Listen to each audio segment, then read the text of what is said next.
எனக்கு சின்னதா அடிப்பட்டதுக்கு 2 பேரும் இப்படி பதறி போயிட்டாங்க. இவ்வளவு அக்கறையா பாத்துக்கிறாங்க.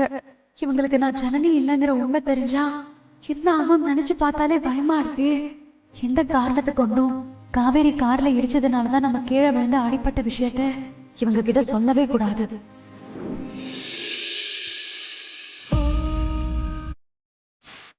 சரி சரி பரவாயில்ல, ஒன்றும் பரவாயில்ல. நீரு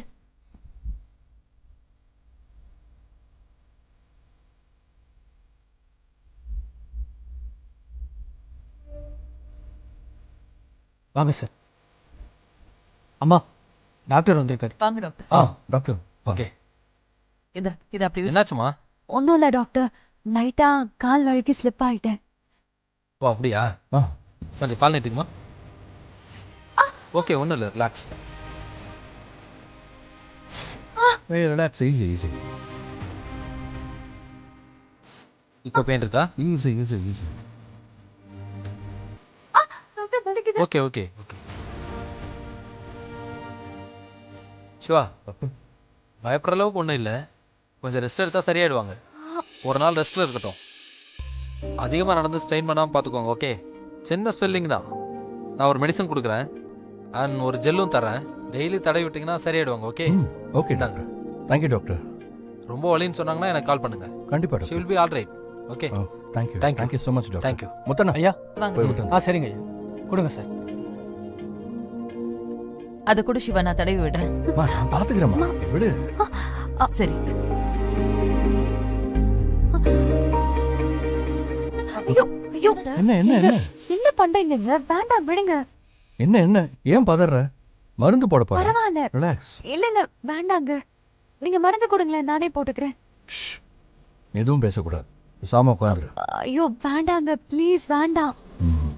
இரு. பாத்துறேன். இதுதானே?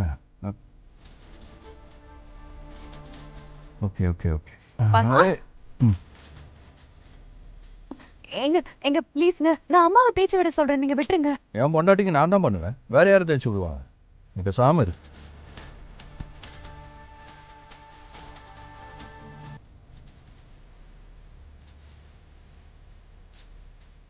வா. ம்.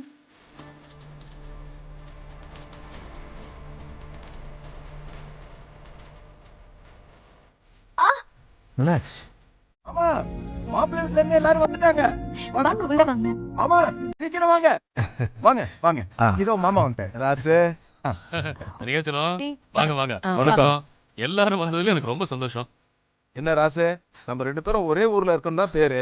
பார்த்து எவ்வளவு நாள் ஆச்சு. தனியாச்சலம், நீ சொல்றது வாஸ்தவம் தான். ஆனா நாம இப்படிதான் பார்க்கணும்னு இருந்திருக்கு. ராசு, உன் மாப்பிள்ள வந்து என்ன கூப்பிட்ட உடனே எனக்கு ஒரே சந்தோஷமா போச்சு. எப்படியாவது உன் வீட்டுல சம்பந்தம் வைக்கணும்னு நான் ஆசைப்பட்டேன். தனியாச்சலம், என் தங்கச்சி பொண்ணும் என் பொண்ணு மாதிரிதான். என் பொண்ணுக்கு நான் என்ன செய்யணும்னா அதே மாதிரி எந்த குறையும் இல்லாம என் தங்கச்சி பொண்ணு ரம்யாவுக்கும் நான் பண்ணுவேன். ராசு, உன்னை பத்தி எனக்கு தெரியாதா? உனக்கு உன் தங்கச்சி பொண்ணும் உசுராச்சே. மாமா, வந்தவங்கள நிக்க வச்சே பேசிட்டு இருக்கீங்க. உட்கார சொல்லுங்க மாமா. அட ஆமாமா, ரொம்ப நாளுக்கு அப்புறம் பாக்குறோம்ல, அதான் எங்க நின்னு பேசுறோன்றதே மறந்துட்டோம். ராசு, இவ்வளவு நாளா நம்ம 2 பேரும் சிநேகிதமா இருந்துட்டோம். இப்ப பாத்தியா, நம்ம 2 பேரும் சம்மதியாக போறோம். ஆமா சரியா சொன்ன தனியாச்சலம். சரி சரி வாங்க எல்லாரும் உட்காருங்க. ஆமா வாங்க. இப்ப எதுக்குமா இவ்ளோ அவசரமா மாமா எனக்கு கல்யாணம் ஏற்பாடு பண்ணிட்டு இருக்காரு? ரம்யா, உன் கோவம் எனக்கு புரியுது. ஆனா உன் மாமா உன் நல்லதுக்காக தான் இதெல்லாம் யோசிச்சு பண்றாரு. எதுமா என் நல்லது? எது என் நல்லது? சின்ன வயசுல இருந்து மாமா தான் என் உலகன்னு நினைச்சிட்டு இருந்தேன். அது இல்லன்னதும் நான் சுக்கு நூறா உடைஞ்சு போயிட்டேன். மாமாவை தவிர்த்து வேற யாரையும் கல்யாணம் பண்ணிக்க கூடாதுன்னு நினைச்சா இப்ப சம்பந்தமே இல்லாத யாரோ ஒருத்தருக்கு எனக்கு கல்யாணம் பண்ணி வைக்கிறேன்னு முடிவு பண்ணி அவங்களையும் வர வச்சிருக்கீங்க. என் மனசுல என்ன இருக்குன்னு யோசிக்கவே மாட்டீங்களா? ரம்யா, ரம்யா, நீ சொல்றது எனக்கு புரியாம இல்ல. ஆனா எங்க அண்ணன் ஏற்கனவே இந்த சிவா பண்ண விஷயத்தால ரொம்ப கோவமா இருக்காரு. அவர் உனக்காக ஒரு விஷயத்த யோசிச்சு பண்றேன்னு சொல்லும் போது அதை எப்படி ரம்யா என்னால வேணான்னு சொல்ல முடியும்? சொல்லணுமா? சொல்லணும். ஏன்னா இதுல பாதிக்கப்பட போறவன் நான் தான்.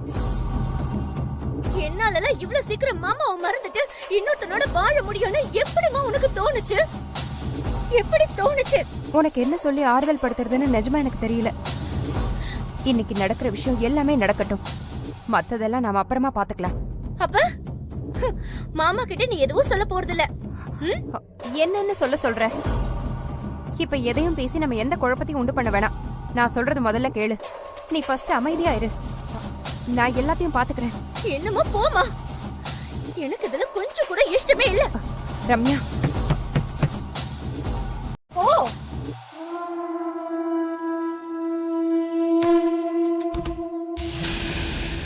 பத்மா, கீழே மாப்பிள்ளை வீட்டுக்காரங்களாம் வந்துட்டாங்க. உங்க அண்ணன் ரம்யா ரெடி ஆயிட்டாளான்னு கேட்டாரு.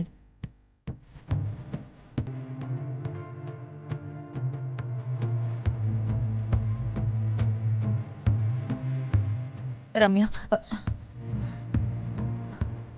இதெல்லாம் நாம முடிவு பண்ணி நடக்கிற விஷயம் இல்லம்மா. பத்மா, பிறந்ததுல இருந்து ரம்யா தான் சிவாவுக்குன்னு நினைச்சிட்டு இருந்தோம். ஆனா விதி போன இடத்துல சிவாவை இன்னொரு பொண்ணு மேல ஆசைப்பட வச்சிருக்கு. இன்னைக்கு அந்த பொண்ணு சிவாவோட நம்ம வீட்டுல இருக்கா. இதெல்லாம் கடவுள் முடிவு பண்ற விஷயமா? இப்ப என்ன சொல்ல வரீங்க அண்ணி? உன்னோட கோவம் நியாயமானதுதான். ஆனா யோசிச்சு பாரு, இப்படி நடக்கும்னு நாம நினைச்சு பார்த்தோமா? ரம்யா சின்ன பொண்ணு, அவளுக்கு நீதான் சொல்லி புரிய வைக்கணும். அத்தை, நீங்க சொல்லி கொடுத்து கேக்குற அளவுக்கு நான் ஒன்னும் சின்ன குழந்தை இல்ல. என் மனசுல ஆசைய வளர்த்துட்டு இன்னைக்கு என் மாமா இல்லன்னு ஒரே வார்த்தையில சொல்லிட்டீங்க.